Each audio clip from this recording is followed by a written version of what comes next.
Ministry of culture आज़ादी का अमृत महोत्सव ये महाराष्ट्र का थिएटर फॉर्म है। तमाशा तमाशा महाराष्ट्र का थिएटर फॉर्म है। इसमें सिंगिंग होता है, डांसिंग होता है।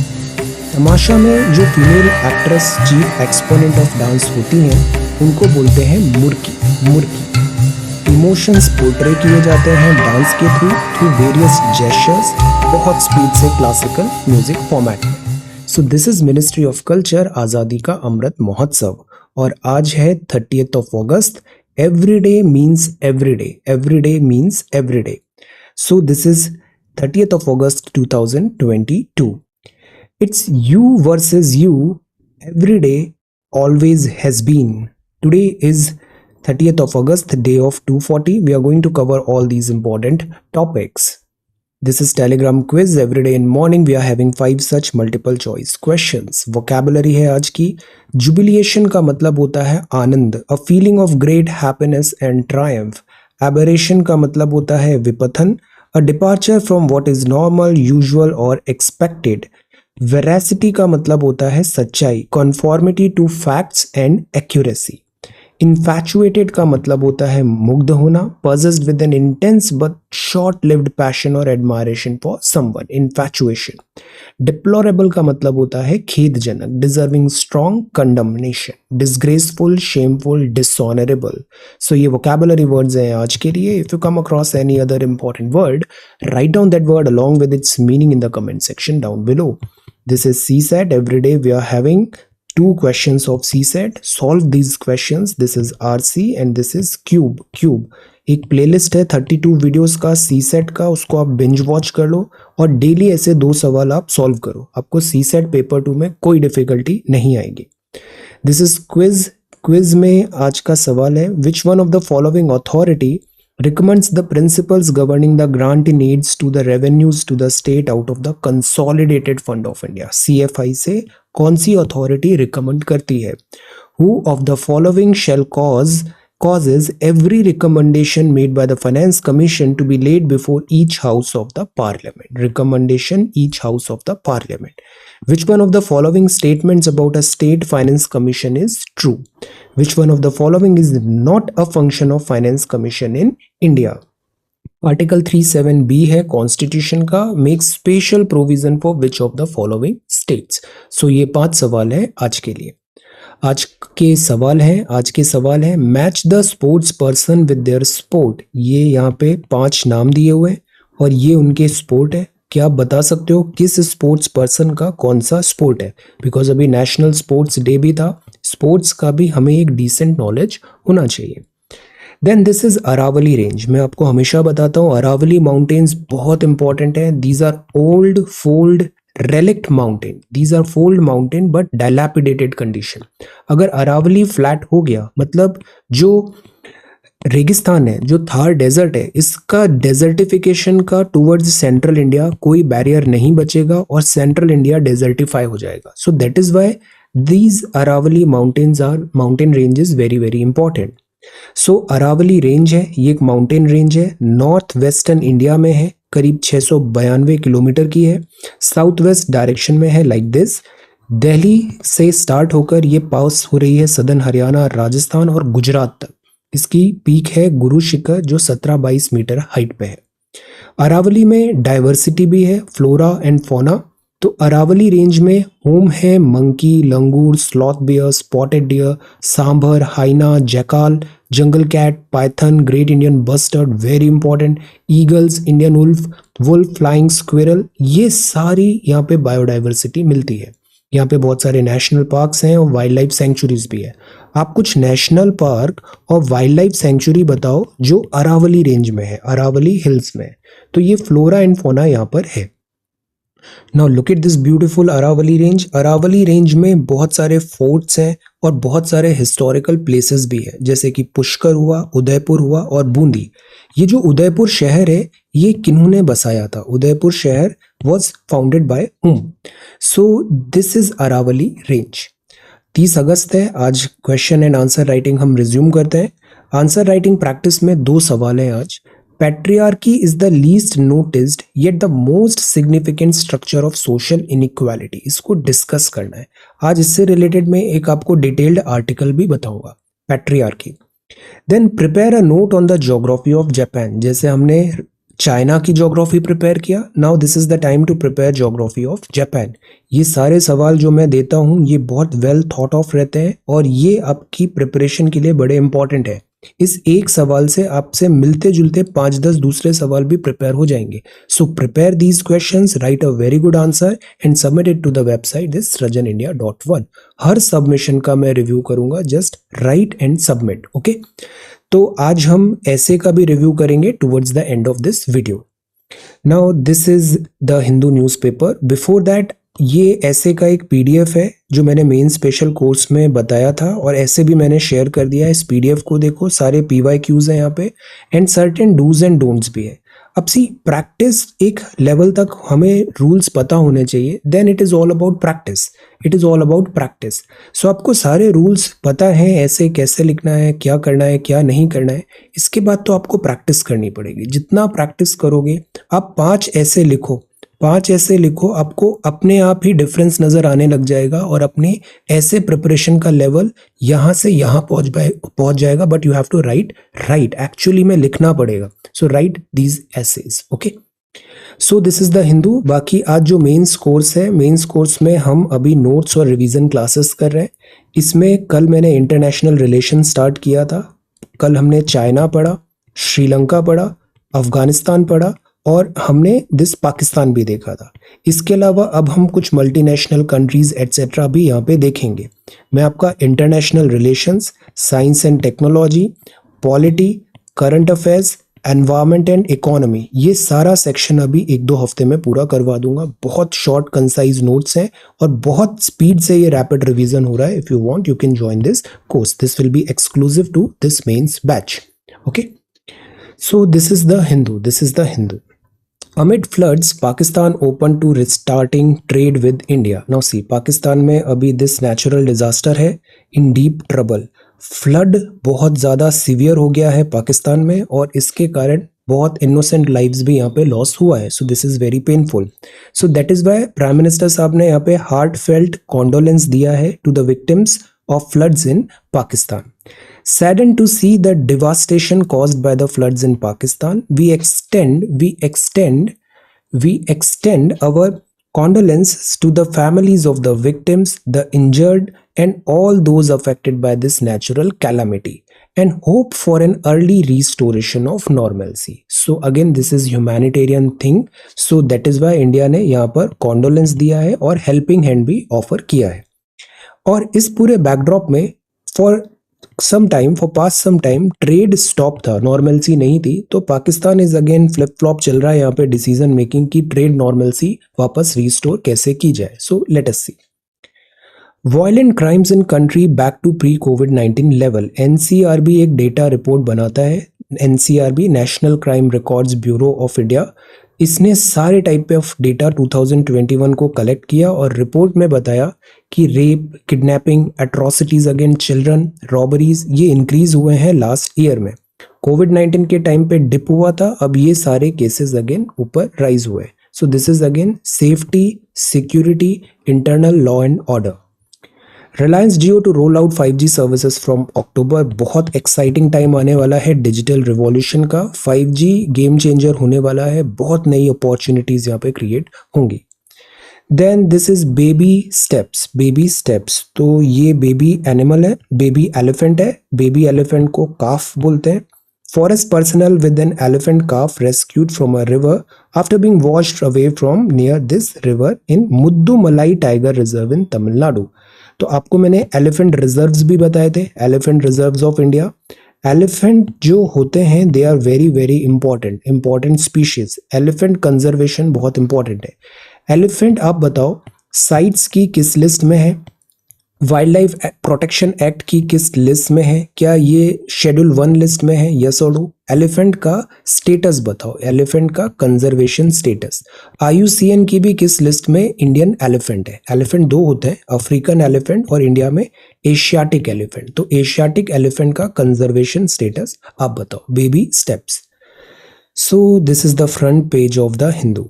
नेक्स्ट है editorial, this is political power play. FIFA ने वापस रिस्टोर कर दिया है AIFF का स्टेटस।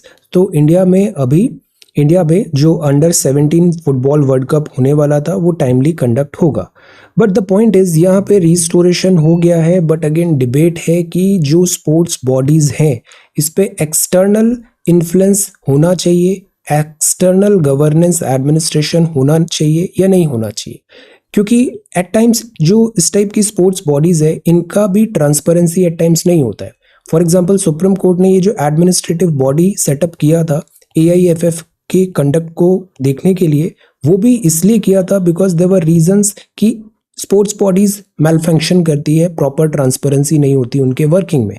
सिमिलर चीज BCCI के साथ भी आया था। सो द आइडिया इज ये जो स्पोर्ट्स बॉडीज है, स्पोर्ट्स इंफ्रास्ट्रक्चर हमें बढ़ाना है, बट जो sports management and sports bodies है इनमें भी एक प्रॉपर रेगुलेशन होना चाहिए और इस तरीके से हो कि वो स्पोर्ट्समैनशिप, स्पोर्ट्स का जो एथोस है वो हैम्पर नहीं हो, और जो इंटरनेशनल जो रिकॉग्निशन जैसे हमें चाहिए होता है ICC के लिए for cricket, for example FIFA in this football, ये भी इंटरनेशनल लॉज के विद इन हो। So we need to find a way. Power play. There are no easy answers to the freebies issue. कल इसको बहुत detail में हमने देखा था फ्रीबीज इशू। इसमें थोड़े पॉलिटिकल पॉइंट्स भी हैं, बट अगेन बात वही है कि एक फेयर लाइन ड्रॉ होती है वेलफेयर एंड पॉलिटिकल फ्रीबीज में। दोनों के बीच में एक लाइन ड्रॉ करना जरूरी है सो दैट वेलफेयर कंटिन्यू हो, वेलफेयर का नुकसान नहीं हो, but at the same time जो फ्रीबीज कल्चर है या फिर पॉलिटिकल जो इलेक्शन ब्राइबरी भी जिसे बोलते हैं, जिससे इलेक्शन हमारा कंप्लीटली एट टाइम्स हम देखते हैं वो कॉम्प्रोमाइज हो जाता है, वो भी नहीं हो। So we need to find a way. So this is again there are no easy answers to the freebies issue. Supreme court अभी इस मैटर को देखेगा, सुप्रीम कोर्ट इस मैटर को अभी स्टडी करेगा। लेट अस वेट अब सुप्रीम कोर्ट इस पे क्या बोलता है, अकॉर्डिंगली फिर हम अपना व्यू पॉइंट बनाएंगे। यहां बात है curing the patriarchal mindset of the legal system. Patriarchy क्या होता है? पैट्रियार्की जेंडर इनसेंसिटिवनेस होती है। पैट्रियार्की में सोसाइटी स्क्यूड होती है, सोसाइटी जो रहती है वो जेंडर इनसेंसिटिव होती है। इंडिया में मेल पैट्रियार्की है तो मेल के लिए प्रेफरेंस होता है, और एट टाइम्स यहाँ पे जेंडर इनसेंसिटिविटीज के बहुत सारे केसेस देखने को मिलते हैं, जेंडर एट्रोसिटीज भी है। अब ये जो पैट्रियार्की है ये इतना ज़्यादा इनग्रेन हो गई है सोसाइटी में over the period of time कि बहुत सारा कंडक्ट हम बहुत कैजुअल रिमार्क्स देते हैं जो जेंडर इनसेंसिटिव होता है, या बहुत सारी चीज़ें हमको ऑब्वियस लगती है बट अगेन वो रॉन्ग रहती है। तो द आइडिया इज कि ये जो डीपली इनग्रेन्ड है पैट्रियार्कल माइंडसेट, इससे बाहर निकलना जरूरी है। कई बार नॉट ओनली ऑर्डिनरी पीपल, जो लीगल लुमिनरीज हैं ऑनरेबल कोर्ट में जज साहब एटसेट्रा, यहाँ पर भी लीगल सिस्टम में आपको नजर आएगा कि क्लियर कट पैट्रियार्कल माइंडसेट है। कई बार आपको ऑल इंडिया सर्विसेज में, इवन आप IAS IPS देखो, इधर भी आपको समझ में आता है कि पैट्रियार्की सिस्टम में इनग्रेन्ड है। सो द आइडिया इज इसको कैसे रूट आउट करें। अब इसी पे बेस्ड हम आज का ये एक सवाल भी देखेंगे, but before that root out अगर हमें सिस्टमैटिक चेंज करना है तो वो जीरो से स्टार्ट होगा। जो बच्चों की ग्रूमिंग है, हमें ग्रूमिंग स्टेज से ही उनको एक रेस्पॉन्सिबल और दिस पैट्रियार्कल माइंडसेट से बाहर निकालना पड़ेगा जो इनसेंसिटिवनेस होती है। द आइडिया इज कि इस पैट्रियार्की को दूर करने के लिए इंडिविजुअल लेवल पे भी एफर्ट्स जरूरी होंगे। जैसे कई बार हम ड्रेस के बेसिस पे कमेंट्स पास करते हैं, which is again very very wrong. Choice of dress is an integral part of an individual's freedom of privacy and dignity. Judging a person's dress is not the business of a judge, nor is the dressing style of a woman a license to outrage her modesty. This is very, very important to understand. In a liberal democratic state, choice of dress is a self-regarding act. तो ये JSML point में भी पहले बताया था। Although India में day 1 से adult franchise है, हमारे यहाँ यूनिवर्सल एडल्ट सफरेज है, हर किसी को वोट का अधिकार है, जेंडर ऐसा कुछ भी डिफरेंस नहीं है। जैसे कल हमने जापान का भी एक आर्टिकल देखा था, वहाँ equal pay for equal this wages work नहीं है, बट इंडिया में ऐसा नहीं है। हमारा DPSP भी बोलता है कॉन्स्टिट्यूशन में डे 1 से यूनिवर्सल एडल्ट दिस वोटिंग के राइट सबको बराबर मिले। बट द पॉइंट इज अभी भी आप पार्लियामेंट देखो, वहाँ पे इक्वल रिप्रेजेंटेशन नहीं है विमेन का। आप इवन जॉब्स एटसेट्रा में भी देखो रिप्रेजेंटेशन ऑफ विमेन नहीं है। कई बार विमेन से रिलेटेड डिसीजंस लिए जाते हैं और उस पैनल में विमेन रिप्रेजेंटेशन ही नहीं है। कई बार इवन फैमिली में भी आप देखो सिस्टर्स, डॉटर्स, मदर्स, ऑन, ये जितने फैमिली मेंबर्स हैं यहाँ पे भी आप देखो कई बार डे टू डे एक्टिविटीज में दिस पैट्रियार्कल माइंडसेट वहां पे नजर आता है, पैट्रियार्कल माइंडसेट नजर आता है। सो द आइडिया इज इसको हमें इंडिविजुअल लेवल से हमें इसको दूर करने की जरूरत है। केवल रूल्स एंड लॉज बनाने से चीजें करेक्ट नहीं होगी, हमें प्रॉपर ग्रूमिंग, एक प्रॉपर ग्रूमिंग यहाँ पे करना जरूरी है। Now see, need for sensitization is required. A remedial measure to cure the patriarchal mindset of the socio-legal system would be the inclusion of feminist jurisprudence in the curriculum of law students and sensitize करे legal practitioners को भी, judicial officers को भी about this gender balance और patriarchy का जो roots हैं हम वहां से इसको eliminate करें। अब इसी पे बेसिस ये क्वेश्चन भी है आपका, पितृ सत्ता सामाजिक असमानता की सबसे कम देखे जाने वाली अभी तक की सबसे महत्वपूर्ण संरचना, इसको डिस्कस करना है बिकॉज ये चीजें कई बार विजिबल भी नहीं होती, कई बार आपको खुद को भी रियलाइज नहीं होगा, आप subconsciously sometimes you make like assumption made कर लेते हैं या फिर सम रिमार्क पास कर देते हैं which is inappropriate. So the idea is this is very much required. अब सोशल इनइक्वालिटी बहुत टाइप्स की हो सकती है, कई बार हायरार्की में, कम्युनिटी में, फाइनेंशियल स्टेटस में देखो, विमेन एम्पावरमेंट में, जैसे कई बार हमने देखा सरपंच है तो वहाँ पे हमने कानून तो बना दिया कि महिला सरपंच वहाँ पे बनेगी, बट द आइडिया इज, जैसा कुछ वेब सीरीज में भी दिखाया कि एक्चुअल में वहाँ पे महिला सरपंच ही है, बट जो काम हो रहा है वहाँ पे वो हस्बैंड के थ्रू हो रहा है, प्लस डिसीजन मेकिंग हस्बैंड के थ्रू हो रही है। तो विमेन जो रिप्रेजेंटेटिव है ये तो पपेट बन के रह गए। तो this is again later and spirit में हमें इसको दूर करने की जरूरत है। कास्ट सिस्टम, रिलीजन में भी देखने को मिलता है, बहुत सारे जो एक्शंस होते हैं वो जेंडर इनसेंसिटिव होते हैं। वर्क में नहीं अलॉटमेंट होता है, जैसे पहले परमानेंट कमीशन नहीं था फौज में, बट अब परमानेंट कमीशन आ गया है। डिस्क्रिमिनेशन ऑन आइडियोलॉजी, ये सारे पिलर्स है सोशल इनइक्वालिटी के। तो आप पहले बताओ पैट्रियार्कल इनइक्वालिटी क्या होती है? Domination of male where a domination is not needed. It can be in a visible form as well as invisible form, and mostly it is invisible.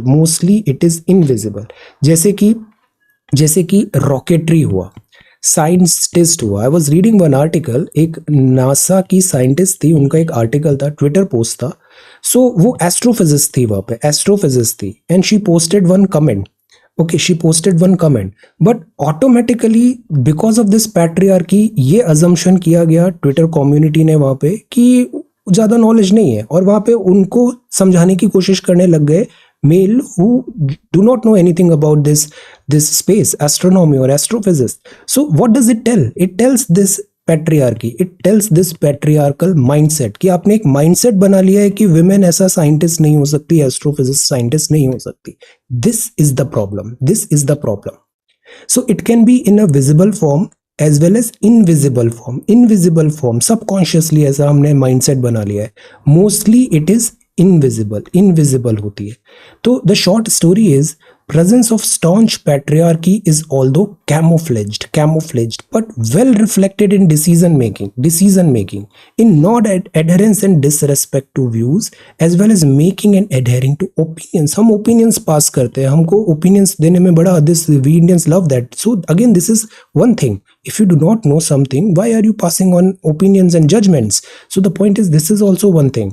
Then अब ये चीज़ ऐसा नहीं है कि केवल वर्क में देखने को मिल रहा है, जैसे एस्ट्रोफिजिस्ट या फिर इसरो साइंटिस्ट हुआ या फिर फौज में कोई कर्नल है, लेडी ऑफिसर है, या फिर एक लेडी सीनियर IAS ऑफिसर है, लाइक दैट। नो, ये चीज़ आपको घर में भी दिखेगी, फैमिली एंड कल्चर में। इकोनॉमिक्स ऑफ हाउस रनिंग, घर पे जो डिसीजन मेकिंग है वहाँ पर ये चीज़ नज़र आएगी। लीगल फ्रेम प्रोफेशन में आपको नज़र आएगा, एक ग्लास सीलिंग आ जाता है जो ब्रेक नहीं होता है। पॉलिटिकली प्रॉक्सी रिप्रेजेंटेटिव होता है इलेक्शंस में। Working environment manifested in trivialization of work हो जाता है, इंपॉर्टेंट वर्क है बट उसको ट्रिवलाइज कर दिया जाता है। So these are real challenges. So how women position have improved but still lack in different dimensions. आपने सरपंच तो बना दिया बट एक्चुअल में क्या पावर वहां पे डेलीगेट हुआ, वर्क डेलीगेट हुआ, एक्सेप्टेंस आया वहां पे? This is also one thing. अब इसमें जैसे हम कुछ यहाँ पे केसेस भी दे सकते हैं, जैसे अक्सर हमने देखा था टेम्पल में या मॉस्क में या फिर कोई रिलीजियस एक्टिविटीज में डिफरेंशिएशन है। अब वहाँ पे सोशल चीज भी है, कुछ कस्टम्स भी होते हैं। यहाँ पे हमारा कॉन्स्टिट्यूशन कस्टम्स को डिफेंड करने की भी बात करता है, बट हमारा कॉन्स्टिट्यूशन इक्वालिटी की भी बात करता है। तो इस चीज को कैसे एड्रेस किया जाए? अब इससे क्या होता है, एनोमली होती है। कई बार जो टैलेंट एस्पायरेशन होता है वो कंप्लीट नहीं हो पाता, वो फुल पोटेंशियल रीच नहीं कर पाते। बहुत सारे अपने कम्युनिटी में फीमेल कैंडिडेट्स भी है। एक उनके पास डिफिकल्टी ये रहता है कि they have to perform really really well and very very quickly, otherwise they do not have a lot of time, marriage का प्रेशर भी होने, तो उनका टैलेंट एंड एस्पायरेशन कई बार थॉट हो जाता है। अनप्रोडक्टिव इकोनॉमी एंड कंट्री में होता है। हम अक्सर जैसे होम मेकर है उसको जीडीपी में वर्क काउंट ही नहीं कर रहे, जबकि वो इतना महत्वपूर्ण काम है। डिस्कॉर्डफुल अनबैलेंस होता है, इवन मैरिजेस एटसेट्रा में male ego at times clashes in this. So again this creates difficulty, working women के लिए बहुत डिफिकल्टी होता है। semblance of intuitive conclusion and learning loss. So the idea is इस पूरे mindset को ही कैसा change करें, हम कैसे इसको change करें। So the idea is it is not something कि वो हम उनको अधिकार दे रहे हैं, this is their born right, constitution ने बोला है, we are nobody to give them this right, constitution ने right दिया है यहाँ पे, और this is a just right, this is a human right, this is how nature has designed us. So the idea is lies in giving women their due for their own sake, or asking women to take it back for the sake of maintaining sanity and this balance. Okay, so the idea is इस चीज का जो बहुत deeply ingrained है, not only India, ये आपको हर country में दिखेगा, ये जो deeply ingrained है इसको हम कैसे करेक्ट करें। So this is again question, try to frame this answer. Sociology add करो, पॉलिटी ऐड करो, साइंस ऐड करो, एथिक्स ऐड करो, prepare a very good answer. So this is legal system and challenges of subnational fiscal correction। यहाँ पे बात है जो centre और स्टेट है दोनों के बीच में जब इकोनॉमिक्स की बात आती है तो एक बहुत बड़ा डिफरेंस है, एक बहुत बड़ा दिस वेज क्रिएट हो जाता है। जो स्टेट्स है वो हेविली डिपेंडेंट हो जाते हैं for economic things to centre. The new facets of terrorism and redefining DBT, bringing up on charges, and this is text and context. Flood toll in Pakistan, so this is also one thing. Disaster Management Authority के figures आए हैं, so many people have lost their life. Annual monsoon is essential for irrigating crops, replenishing lakes, dams across the Indian subcontinent, but अगर इनटाइमली rain होता है और spatial and temporal variation भी होता है तो इससे आता है दिस फ्लडिंग, और ये फ्लडिंग से 33 मिलियन पीपल यहाँ पे इम्पैक्ट हुआ है। तो दिस डैमेजेस इकोनॉमी। सब कॉन्टिनेंट, इंडियन सब कॉन्टिनेंट वैसे भी थोड़ा अंडर डेवलप्ड है, डेवलपिंग है, पॉवर्टी इज देयर, और इससे पॉवर्टी का राइज होता है, डिफिकल्टीज क्रिएट होती है यहाँ पे। So this is flood toll in Pakistan. यहाँ पे बात है बेल का। कुछ ही दिन पहले हमने बहुत अच्छे से बेल पढ़ा था। कुछ कॉग्निजेबल ऑफेंसेस होते हैं, कुछ नॉन कॉग्निजेबल ऑफेंसेस होते हैं। बेल जो होता है वो प्रेमा फेसी देना चाहिए या नहीं देना चाहिए। बेल में जैसे किसी को लाया गया, किसी को अरेस्ट करके लाया, जज के पास लाया गया, तो क्या उसे प्रेमा फेसी माना जाएगा कॉन्फ्लिक्ट और फिर उसकी नॉन गिल्टी का प्रोसीजर स्टार्ट होगा, या फिर उसको प्रेमा फेसी माना जाएगा नॉन गिल्टी और फिर उस पे चार्जेस को फ्रेम करेंगे। ये एक बहुत बड़ा डिबेट होता है। Jurisprudence of bail in post-independent India is anchored on the bedrock of Article 21, right to life, which safeguards not only life but also liberty by commanding that liberty can be deprived only through the procedure established by law. Liberty मिली हुई है वो तभी हटेगी जब procedure established by law से उसको ensure कराया जा रहा है, बिकॉज कानून में जस्ट, फेयर एंड रीजनेबल चीज होती है। हमारा कानून ऐसा नहीं होता है। हमारा कानून ऐसा होता है कि इनोसेंट कभी भी पनिश नहीं होना पाए, तो हमारा इनोसेंट को पनिश नहीं करना है। फॉर दैट हमारा जो कानून है इसमें लूप होल्स में कुछ जो गिल्टी भी होते हैं, क्रिमिनल्स भी होते हैं, कॉन्विक्ट्स भी होते हैं, वो भी स्कॉट फ्री हो जाते हैं, because there is a fair procedure जिसमें हम थोड़ा कोशिश करते हैं कि कोई भी इनोसेंट को पनिशमेंट नहीं मिले। कि कुछ गिल्टी फ्री हो जाए that is another thing, but innocent को कभी भी पनिशमेंट नहीं मिलना चाहिए। So the idea is just, fair and reasonable. Procedural law provide करता है अरेस्ट कैसे करना है, इनकार्सरेशन कैसे होना है, बेल कब मिलना चाहिए, ये सारे ब्रॉड स्पेक्ट्रम है। But the point is at times bail में जब सब्जेक्टिविटी आती है तो फिर क्लैशेस होने लग जाते हैं। फॉर एग्जाम्पल जैसे यूएपीए में अरेस्ट किया है तो फिर बेल डिफिकल्ट हो जाता है, अगर सेडिशन में अरेस्ट किया है तो बेल डिफिकल्ट हो जाता है। और इससे क्या होता है, बहुत सारे लोगों पे चार्जेस अभी प्रूव नहीं हुए हैं but they got stuck in jail. So this is again, क्या यहाँ पे जस्टिस हो रहा है, जस्ट फेयर एंड रीजनेबलनेस है, ये सवाल है। सेक्शन 438 है सीआरपीसी का, ये इनेबल करता है accused to approach a session court और high court seeking direction to release him on bail in case he is arrested for a non bailable offences. Non bailable offences, bailable offence है तो आपके पास direct right है, आपको bell मिलेगा। अगर non bailable offence है तो आप हाई कोर्ट वगैरह में अपील कर सकते हो। अब ये high court and session court पे डिपेंडेंट है कि वो आपको बेल देते हैं या नहीं देते हैं, but you can appeal. Section 167 of CRPC accuse the right to be released if the investigation is not completed within 90 days or 60 days, as the case may be depending on the severity of the alleged offense. So the idea is इस offense को भी define करें। Bailable, non-bailable offenses हैं। Bailable में bell मिलना एक right है, non bailable में आप अपील करो सेशन कोर्ट हाई कोर्ट पे तो आपको बेल का प्रोसीजर आगे बढ़ेगा। बट द आइडिया इज कि ये बेल में एक यूनिफॉर्मिटी होना चाहिए, क्लियर वेल डिफाइंड प्रोसीजर होना चाहिए, आर्टिकल 21। क्योंकि प्रोलॉन्ग डिटेंशन होता है, अंडर ट्रायल है, पेंडिंग ट्रायल है, तो this itself is a punishment, so that is why bail का एक प्रोसीजर होना चाहिए। Then this is text and context. Pakistan flip flop on trade with India. अब पाकिस्तान, कल हमने इंटरनेशनल रिलेशंस में बहुत डिटेल में पाकिस्तान पढ़ा था, दिस मीन्स बैच। तो Pakistan flip flop on trade with India. अब देखो पाकिस्तान की इकोनॉमिक रिक्वायरमेंट्स है, इकोनॉमिक रिक्वायरमेंट्स के लिए इंडिया एक बहुत इंपॉर्टेंट प्लेयर है पाकिस्तान इकोनॉमी के लिए। So that is why trade को ज़्यादा टाइम तक पाकिस्तान होल्ड नहीं कर सकता। बट यहाँ पे आ जाती है internal politics, internal domestic compulsions etcetera, और उसके कारण इकोनॉमिक लॉसेस होने लग जाते हैं पाकिस्तान को। सो this is also one thing. Plus state sponsored terrorism जो होता है, FATF ने पाकिस्तान को ग्रे लिस्ट में रखा हुआ है because of terrorist related activities. इसके कारण अगेन इकोनॉमिक पोटेंशियल पाकिस्तान के कम हो जाते हैं। प्लस हमने देखा है इकोनॉमी वहाँ प्रॉस्पर करती है जहाँ पे स्टेबिलिटी होती है, पॉलिटिकल स्टेबिलिटी जो पाकिस्तान में एब्सेंट है। सेकंड, यहाँ पे responsible government that is also absent. Civil war type situation होती है। तो इन सब टोटालिटी में देखो, अभी IMF से एक रेस्क्यू पैकेज मांगना पड़ा पाकिस्तान को, तो because Pakistan foundation is very weak when it comes to economy. But the point is, ऐसा नहीं है कि यहाँ की जोग्राफी ब्लेस्ड नहीं है, geography is blessed, Pakistan is blessed with a good geography. Textile and sugar industries Pakistan import करती है from India is imperative, practical and the most economic according to latest Pakistan economic survey. Cotton and sugar cane production भी decline हुआ है इतने प्रतिशत। तो that is why India के साथ एक कॉर्डियल रिलेशन रखना पाकिस्तान के लिए एक नेसेसिटी है फॉर सर्वाइवल। तो लेट अस सी अब यहाँ पे आगे कैसे बढ़ता है। 40 years old नहीं बोलते हैं, हम जस्ट बोलते हैं he is 40. My little brother is 10 years old. Old नहीं बोलेंगे। When he wrote his first book, he was 30 years old. Okay. So he is 40 years old or he is 40 years. So you can say he is 40. Okay.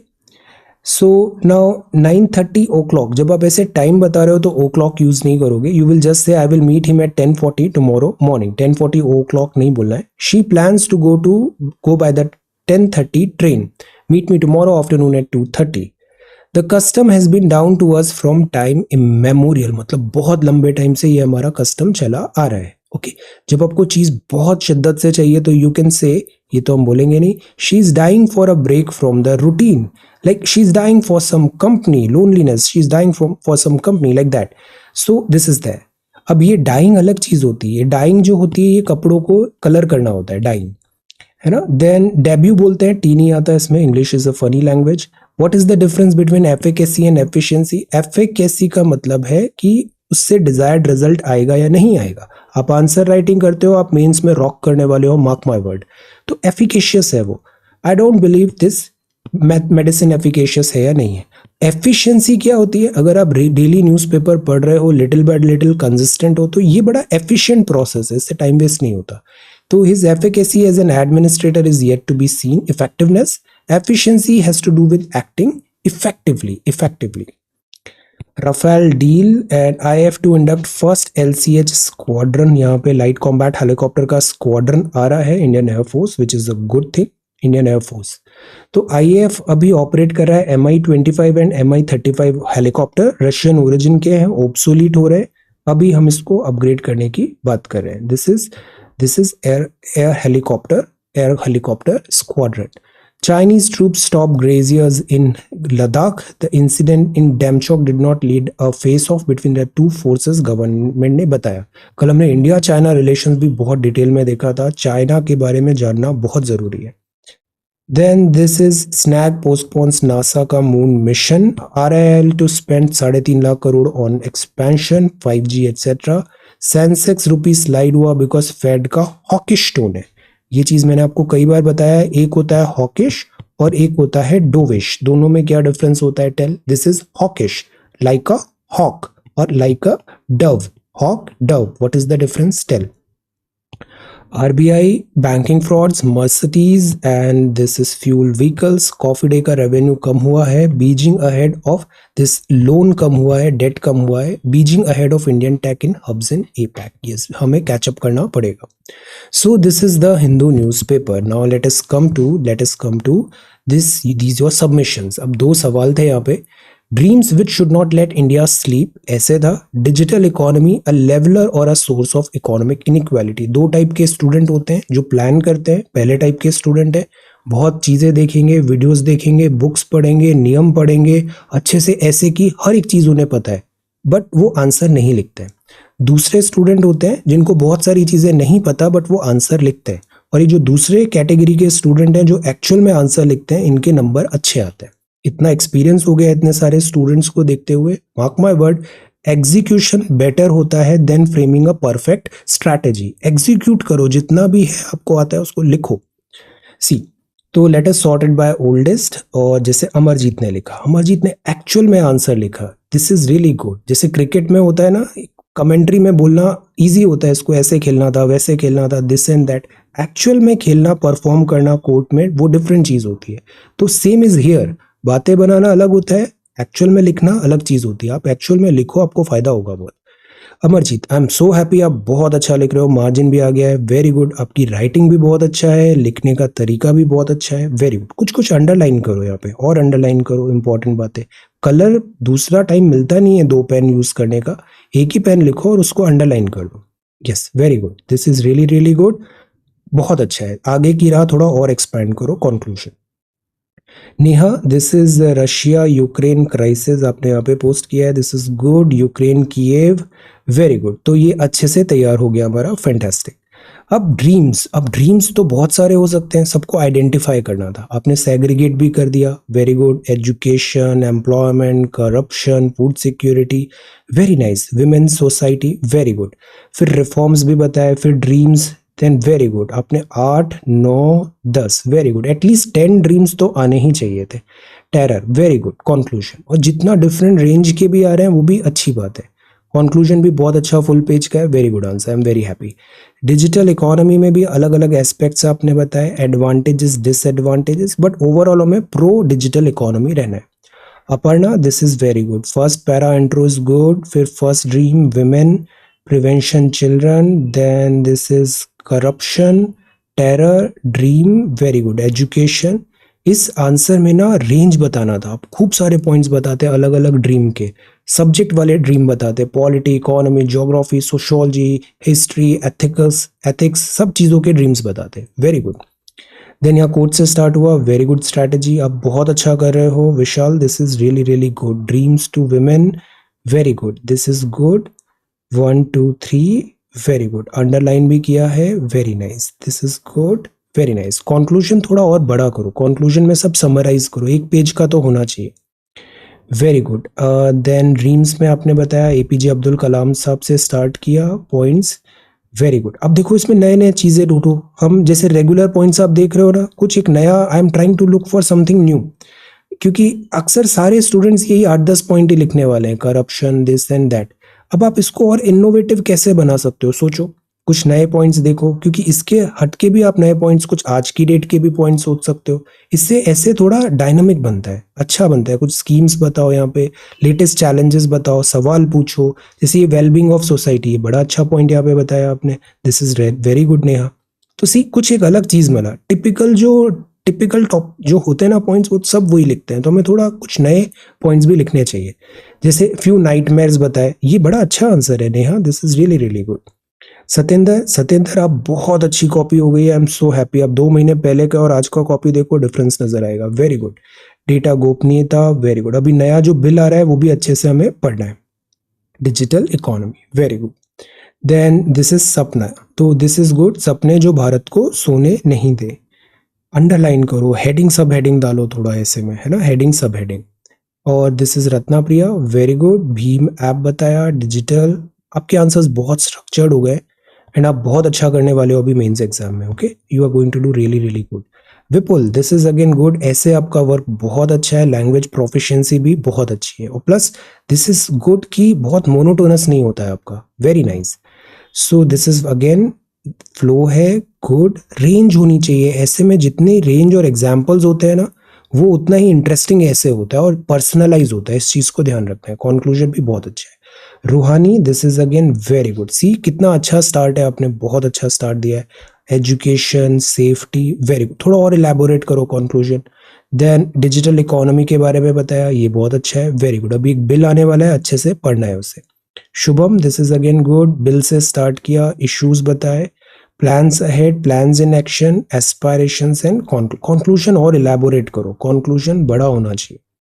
Stake holders of economy, Indian economy, data, इस पे अभी जो bill आ रहा है ना उसको बहुत अच्छे से देखना, बहुत हेल्प करेगा वो। जैसे यहाँ पे कंक्लूजन अच्छा लिखा है आपने, good. Priyanka, this is again really good. आपके आंसर्स बहुत अच्छे होते हैं। कोट है यहाँ पे, वेरी गुड। अब देखो इंपॉर्टेंट चीजें अंडरलाइन की है, ऐसा नहीं कि हम सब अंडरलाइन कर दे।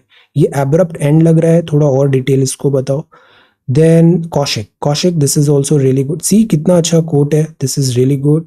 सेफ्टी, ये बहुत अच्छा पॉइंट आपने रेज किया है। Corruption, then terror and prosperity, education, health, वे और पॉइंट्स में देखो, और नए नए एंगल सोचो क्या हो सकते हैं। बाकी सारी कॉपीज भी एक बार देखो, नए आइडियाज।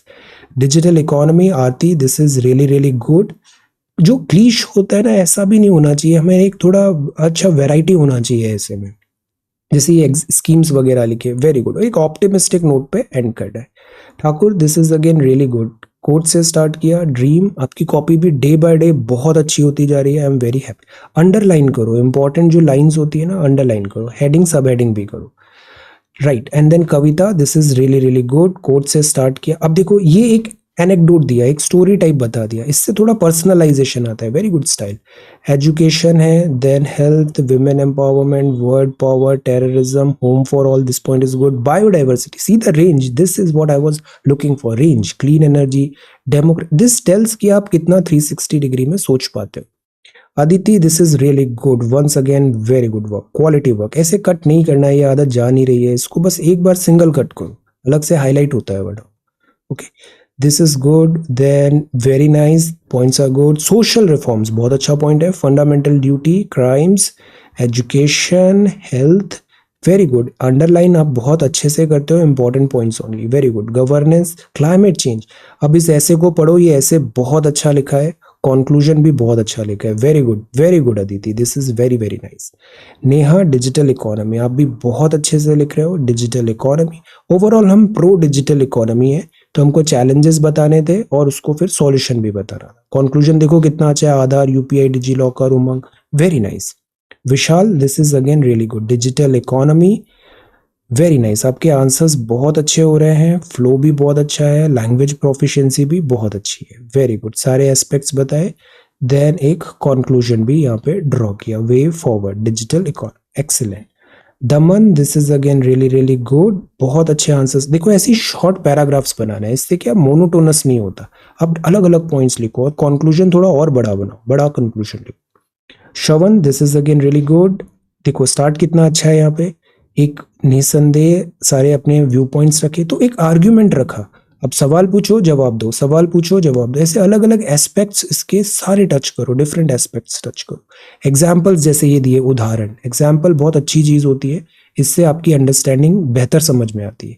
और फिर कंक्लूजन भी आपने देखो कितना अच्छा कंक्लूजन है, ऐसा कंक्लूजन लिखना चाहिए, वरना अक्सर स्टूडेंट कंक्लूजन बहुत फटाफट एक पैराग्राफ में खत्म कर देते हैं, दिस टेल्स कि you are not organised. So conclusion बहुत डिटेल में आराम से लिखना चाहिए। कई बार कंक्लूजन कुछ लोग पहले फ्रेम कर लेते हैं फिर ऐसे लिखते हैं, तो एंडिंग अच्छा होना जरूरी है, मार्क्स तब अच्छे मिलते हैं। सुंदर, this is again really good, बहुत अच्छे आंसर्स है। देखो अब 2 लाइन में कंक्लूजन नहीं, कंक्लूजन बड़ा लिखो। Dreams, this is Chandan, very good, बहुत अच्छी कॉपी है आपकी। देखो राइटिंग कितना डे बाय डे बढ़ती जा रही है, अच्छी होती जा रही है, very good, this is really good. Economy, अलग अलग एस्पेक्ट्स बताए, लिखना भी आ रहा है जल्दी जल्दी हमें, very good speed. If you can dream it you can do it, very good. Ram Naresh, this is again good, very nice work. Education, फिर अंडरलाइनिंग किया है आपने, वेरी गुड। लैंग्वेज भी बहुत अच्छी हो गई आपकी, अंडरलाइन थोड़ा और करो, this is good. Economic prosperity, very good. See proper ऐसे है और कंक्लूजन भी बहुत अच्छा है, this is very very nice. Okay, so these are your submissions and this is today's news paper. All right, so thank you so much for watching this video. Take care, study well and be safe.